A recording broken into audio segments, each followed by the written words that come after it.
Selamat datang di channel Jendela Sains, channelnya buat kalian yang ingin memahami pelajaran matematika, fisika, dan kimia SMA.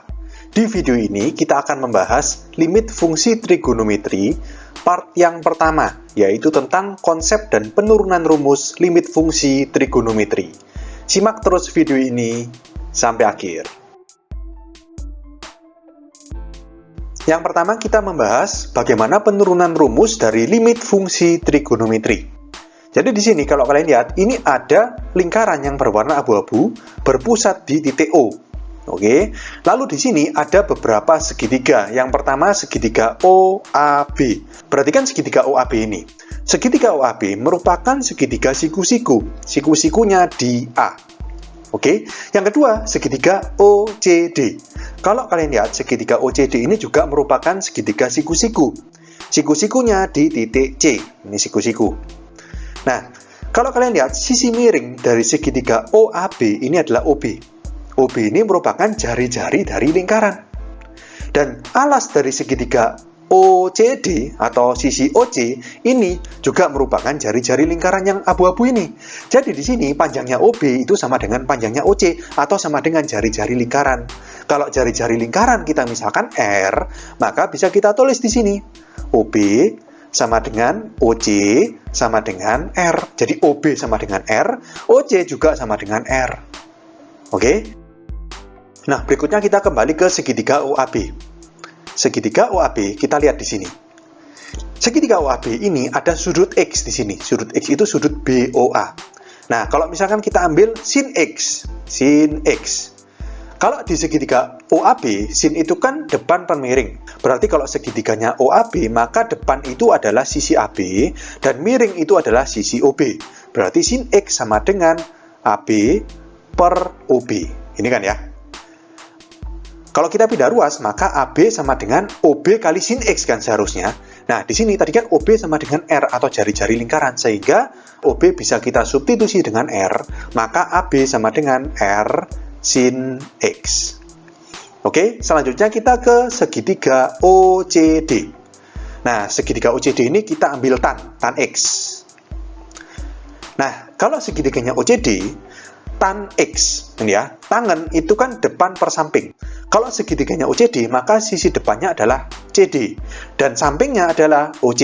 Jadi, tan X sama dengan CD per OC. Kalau kita pindah ruas, maka kan CD sama dengan OC dikali tan X. Ya, OC itu tadi R juga, jari-jari lingkaran juga, sehingga CD sama dengan R tan X.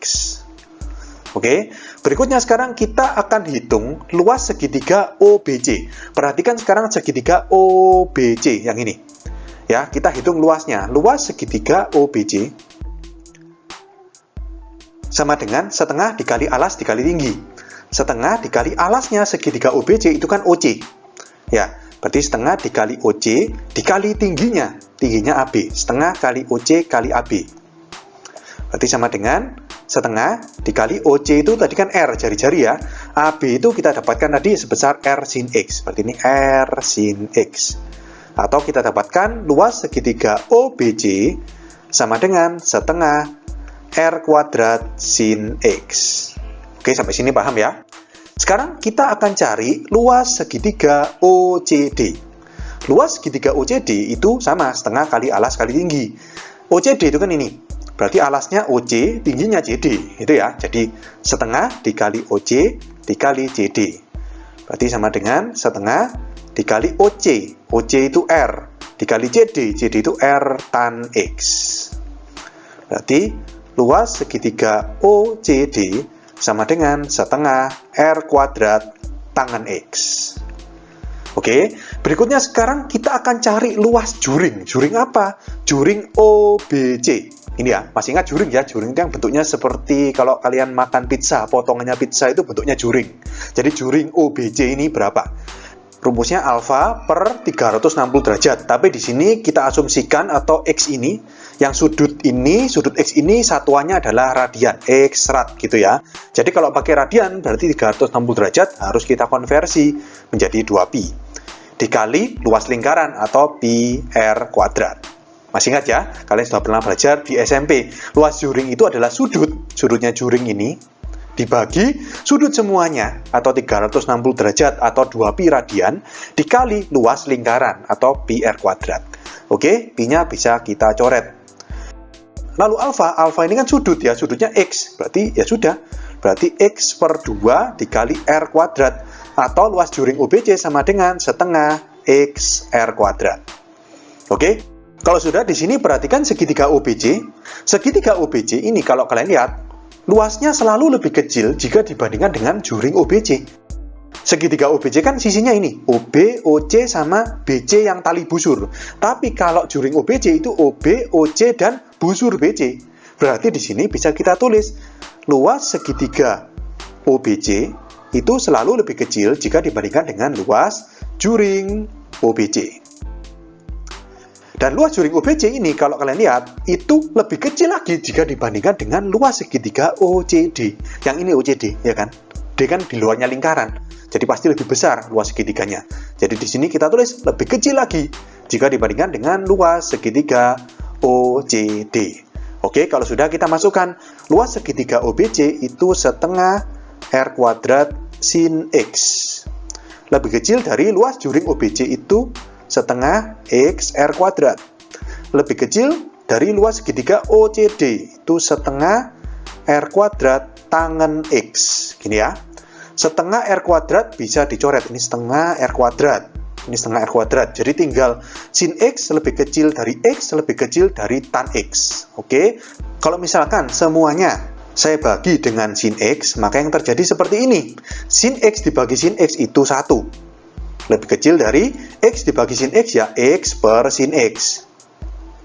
Lebih kecil dari tangan X dibagi sin X. Gimana tangan X dibagi sin X? Gini, kita pakai logika. Tangan itu kan sin per cos. Ya, jadi kita tulis di sini aja ya. Jadi sin X per cos X, gitu.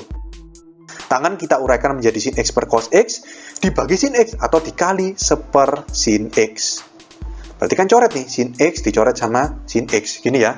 Lalu selanjutnya, ketiga ruas ini, jadi kiri, tengah, sama kanan, setelah kita bagi dengan sin X, kita kasih limit X mendekati 0. Jadi di sini yang kiri kita kasih limit X mendekati 0 dari 1, lebih kecil dari limit X mendekati 0 dari X per sin X, lebih kecil, yang kanan berarti limit X mendekati 0 dari seper cos X. Lalu kita masukkan limit X mendekati 0 dari 1 ya 1, ya kan? Lebih kecil dari limit X mendekati 0 X per sin X. Lebih kecil dari limit X mendekati 0 1 per cos X. 0 kalau kita masukkan ke cos X berarti kan cos 0. Cos 0 itu kan 1. 1 per 1 ya 1. Nah, di sini karena 1 lebih kecil dari limit X mendekati 0 X per sin X lebih kecil dari 1, atau boleh kita katakan limit X mendekati 0 X per sin X itu antaranya 1 sampai 1. Ya kan? Antaranya 1 sampai 1 itu berapa? Ya 1. Atau bisa kita ambil kesimpulan, kalau misalkan limit X mendekati 0 dari X per sin X itu ya sama dengan 1. Ngerti ya? Ini rumus yang pertama. Oke, sekarang kita ke rumus yang kedua. Tadi kan ketika sampai sini, ini kan sin X lebih kecil tan X, tadi kan dibagi sama sin X. Sekarang, gimana kalau misalkan ini, ketiga ruas ini, kiri, tengah, dan kanan, kita bagi dengan tangan X. Apa yang terjadi? Seperti ini. Yang pertama di sini berarti sin X dibagi tangan X. Dibagi tangan X. Tangan X itu kan sin X per cos X. Berarti di sini bisa kita anggap dikali cos X per sin X. Gitu kan ya?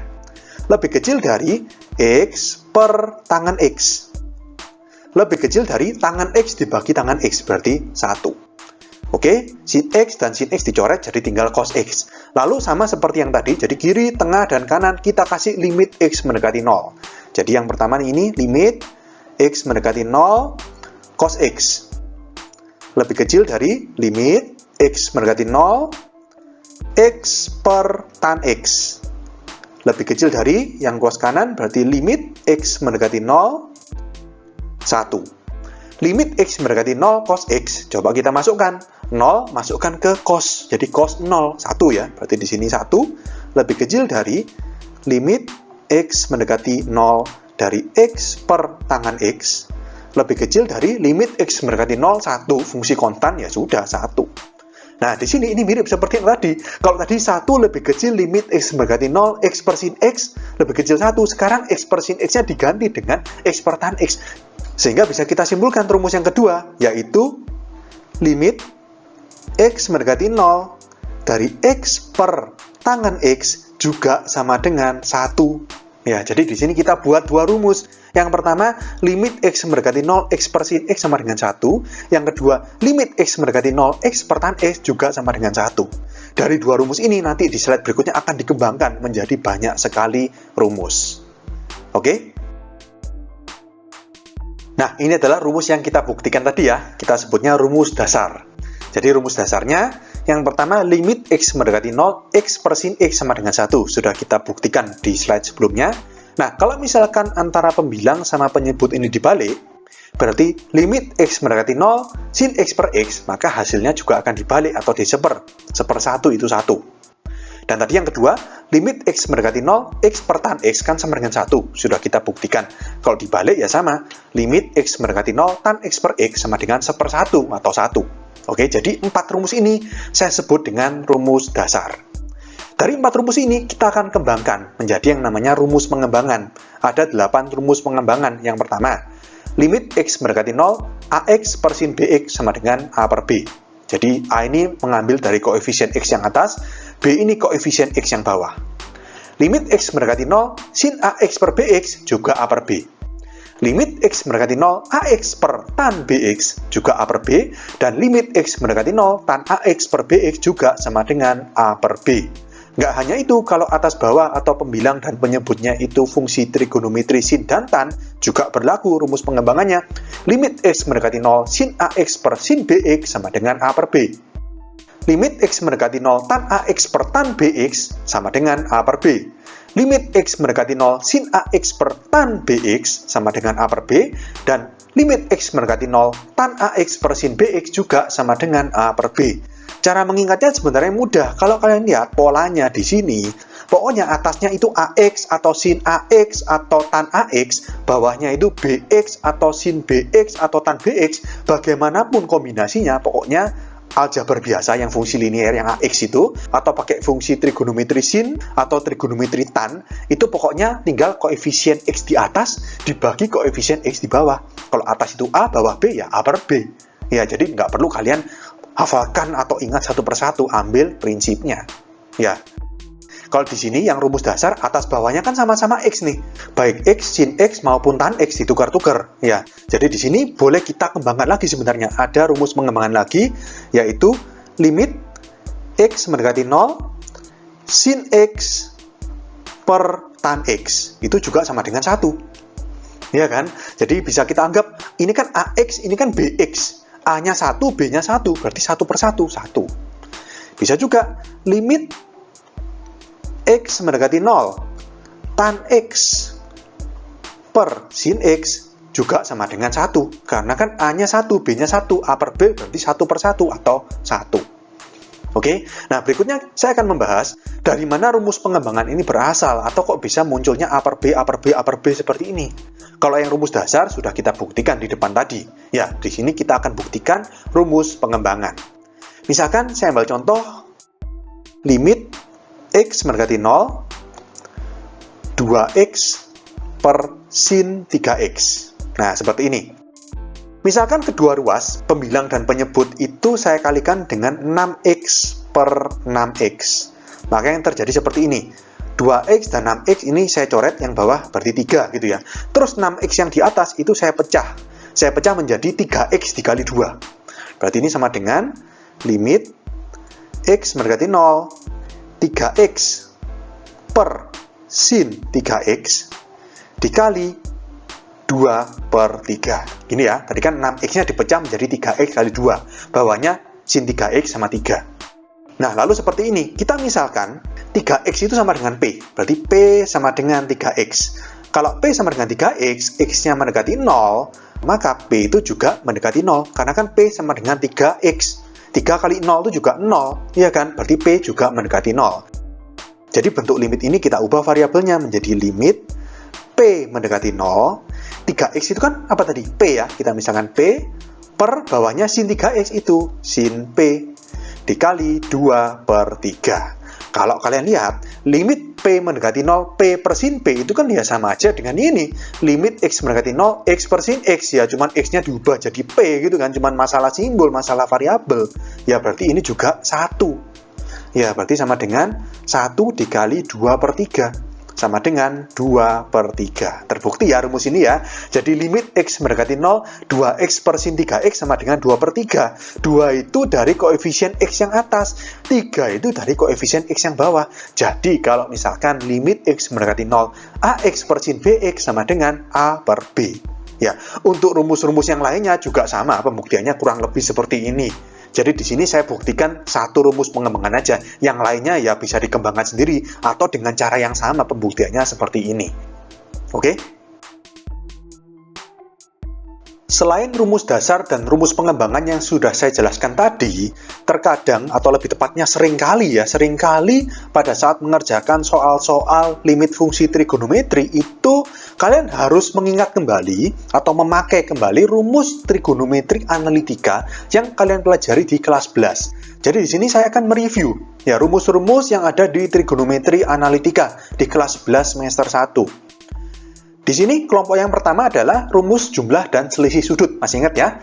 Yang pertama, sin alfa plus beta sama dengan sin alfa cos beta plus cos alfa sin beta. Sin alfa min beta sama dengan sin alfa cos beta min cos alfa sin beta. Cos alfa plus beta sama dengan cos alfa cos beta min sin alfa sin beta. Hati-hati kalau cos tandanya kebalik. Lalu cos alfa min beta sama dengan cos alfa cos beta plus sin alfa sin beta. Lalu tangen alfa plus beta sama dengan tangen alfa plus tangen beta per 1 min tan alfa tan beta. Kemudian yang terakhir tan alfa min beta sama dengan tan alfa min tan beta per 1 plus tan alfa tan beta. Ini rumus kelompok yang pertama, yaitu rumus jumlah dan selisih sudut. Kelompok yang kedua yaitu rumus sudut rangkap. Di sini saya kasih tulisan warna merah, saya kasih bintang. Maksudnya apa? Gini. Untuk rumus yang sudut rangkap ini wajib kalian ingat kembali. Karena ini sering muncul. Kalau yang jumlah dan selisih sudut sih jarang. Jarang muncul atau jarang digunakan untuk menyelesaikan soal-soal limit fungsi trigonometri.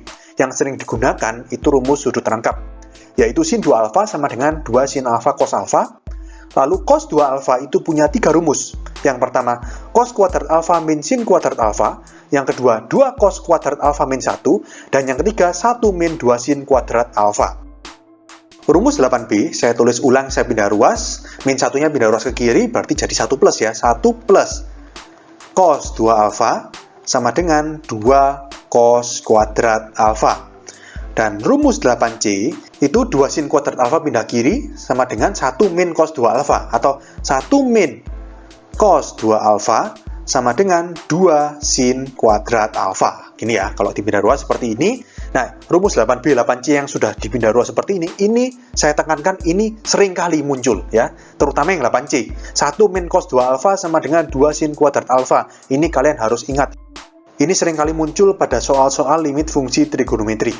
Oke, sudut rangkap berikutnya, tangen 2 alfa sama dengan 2 tan alfa per 1 min tan kuadrat alfa. Lalu sin 3 alfa sama dengan 3 sin alfa min 4 sin pangkat 3 alfa. Dan cos 3 alfa sama dengan 4 cos pangkat 3 alfa min 3 cos alfa.